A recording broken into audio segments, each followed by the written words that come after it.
Hello there folks.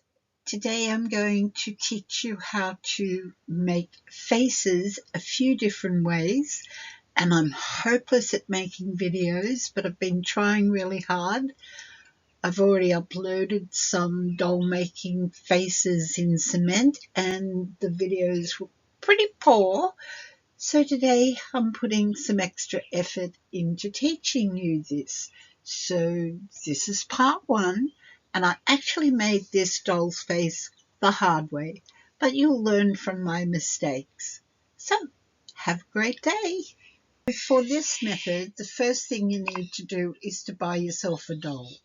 The doll can be made from clay, ceramics, rubber, plastic or whatever, so long as her eyes, her mouth and her nose and her ears are very well deformed.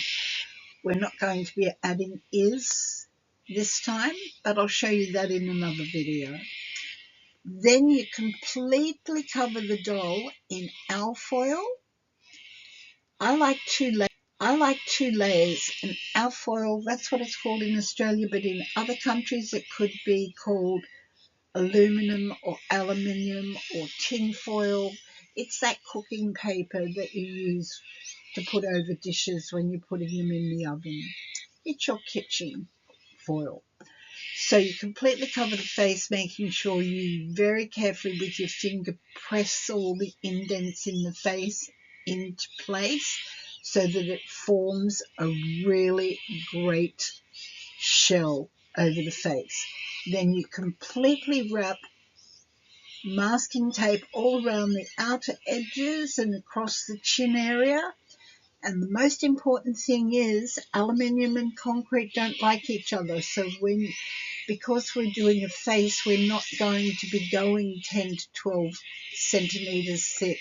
So we're not forming a case.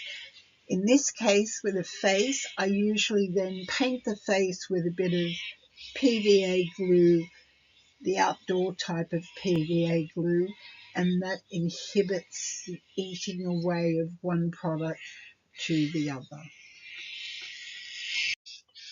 I'll put the cement mix that I used, which was, I think, a full cup of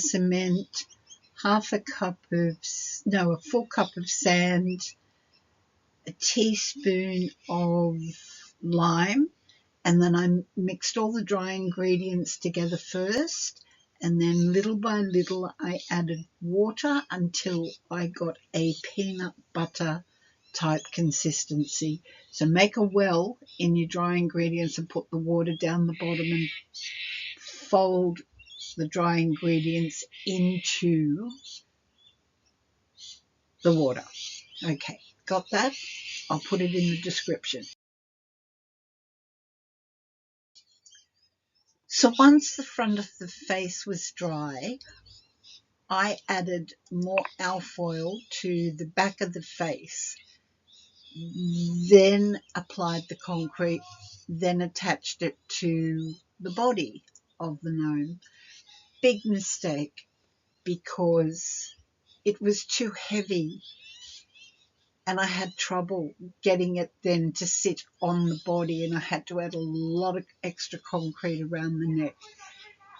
Given my life over, given this project over, I would have just made a smooth concrete paste over the existing alfoil, pulled some of that alfoil, those bundles of alfoil out, and just put a light covering of concrete to join the facial front concrete, then put it on.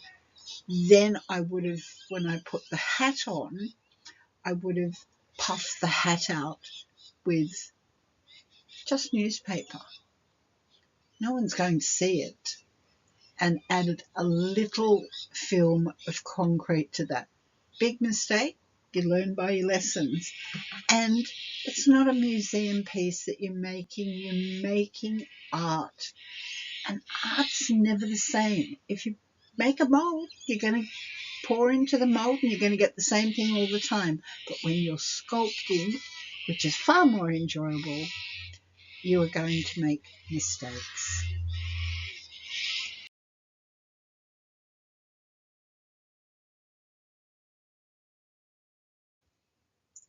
So to wrap things up, here are another few mistakes I made.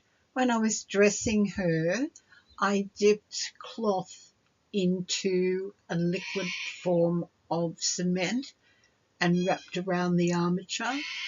And then, as I said before, I put too much concrete when I was joining the head to the body. Big mistake.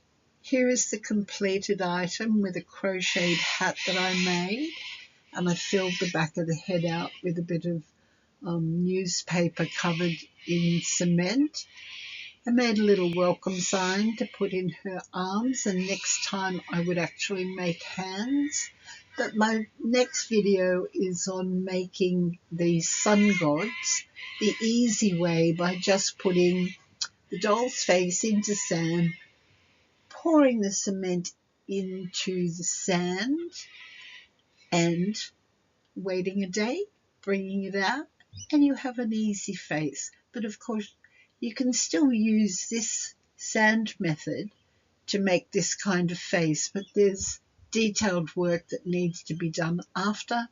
And because my other videos weren't so good on making dolls' faces, I will remake that video later on. So like and subscribe and come back to more of my videos. I've been making cement sculptures since I was 3.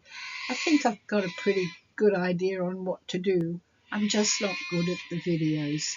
You have a great, blessed day, and thank you for your time. Bye now.